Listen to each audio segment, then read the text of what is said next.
ஐயா துணை ஐயிலம் கல்வி சாலை ஆராய்ச்சி நிறுவனத்தில் இணைந்திருக்கின்ற அனைத்து உள்ளங்களுக்கும் அன்பான வணக்கம். இன்றைய தினம் நாம் விருத்த பகுதியின் தொடர்ச்சியை பார்க்க இருக்கின்றோம். கலைக்கோட்டு மாமுனிக்கு ஐயா சொல்லக்கூடிய விஷயங்கள், அதாவது இந்த கல்வியை வெல்வதற்கு தாங்கள் எப்படி வருவீர்கள், நாங்கள் உங்களை கண்டுகொள்வது எப்படி என்று கேட்கின்ற போது ஐயா தான் வருகின்ற அடையாளத்தையும் அங்கே எப்படி இந்த கலியை அழிப்பேன், எந்த நிலையிலிருந்து இந்த கலியை அழிப்பேன் என்று சொல்லக்கூடிய செய்தியை இங்கே விருத்த பகுதியாக நமக்கு தரப்பட்டிருக்கின்றது.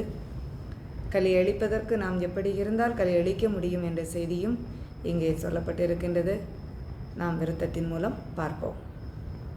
விருத்தம்: மண்ணிலும் அடங்கா மரத்திலும் அடங்கா மறையிலும் அடங்கா பலவசத்திலும் அடங்கா கண்ணிலும் அடங்கா கருத்திலும் அடங்கா கவியிலும் அடங்கா பலவித ஜெபிப்பிலும் அடங்காம் எண்ணிலும் அடங்காம் இகத்திலும் அடங்காம் இறையினில் அடங்காம் இறங்கிலும் அடங்காம் ஒன்னிலும் அடங்காம் உனை வந்தடைந்திட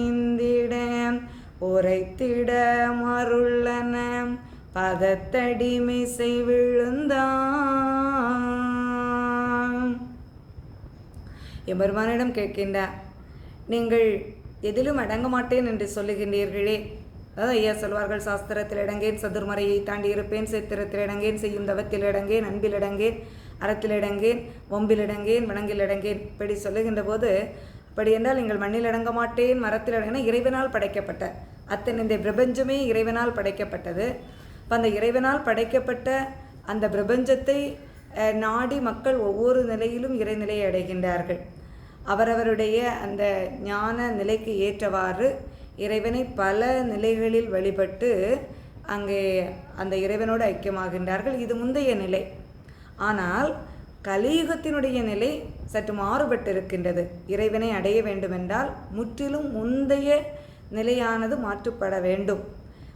முந்தைய காலங்களில் முன்னோர்கள் இயற்கையை வழிபட்டார்கள். இயற்கையை வழிபட்டு இயற்கையே தெய்வம், நமக்கு உணவளிக்கக்கூடிய அந்த இயற்கை தான் தெய்வம் என்று அந்த தெய்வத்தையே வழிபட்டு இருந்தார்கள். பஞ்சபூத சக்திகளை இறைவனாக வழிபட்டார்கள்.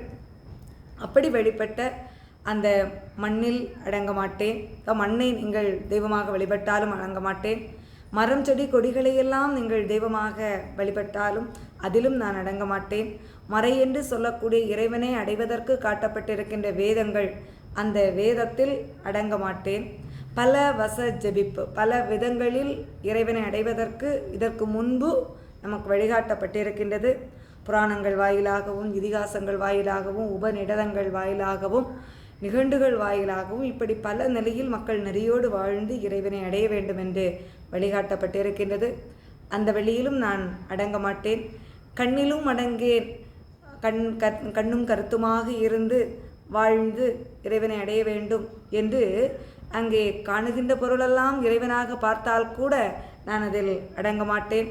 கருத்திலும் அடங்க மாட்டேன். உங்களுடைய கருத்து எப்போதும் இறைவன் இறைவன் இறைவன் என்று அந்த இறைவன் என்ற சிந்தையோடு நீங்கள் இருந்தாலும் அடங்க மாட்டேன். இறைவனை பாடி பணிகின்ற அந்த கவியிலும் நான் அடங்க மாட்டேன்.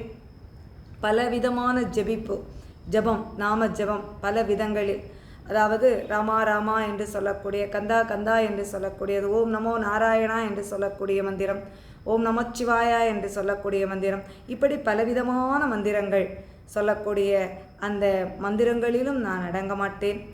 எண்ணத்தில் அடங்க மாட்டேன். இகத்தில் அடங்க மாட்டேன். இறை இறை என்று சொல்லக்கூடிய அந்த இறை நிலையில் அங்கே பணிந்து வாழுகின்ற அந்த நிலையிலும் அடங்க மாட்டேன். இறங்கி எனக்கு அருள்வாளிக்க வேண்டும் என்று நீங்கள் இறங்கி கெஞ்சி நின்றாலும் அதிலும் நான் அடங்க மாட்டேன். ஒன்னிலும் அடங்காது உனை வந்தப்போ இப்போ இப்படியெல்லாம் நீங்கள் எதிலுமே அடங்க மாட்டேன் என்று சொல்லுகின்றீர்களே, அப்படி என்றால் உங்களை நாங்கள் வந்து அடைவதற்கு எந்த வழி என்று உரைத்திட மருளென பதத்தடி மிசை விழுந்தார். இப்போ நாங்கள் உங்களை கண்டுகொள்வதற்கு எந்த வழி, அதை எங்களுக்கு சொல்லுங்கள் என்று அங்கே பணிந்து நிற்கின்றார். ஐயா உண்டு.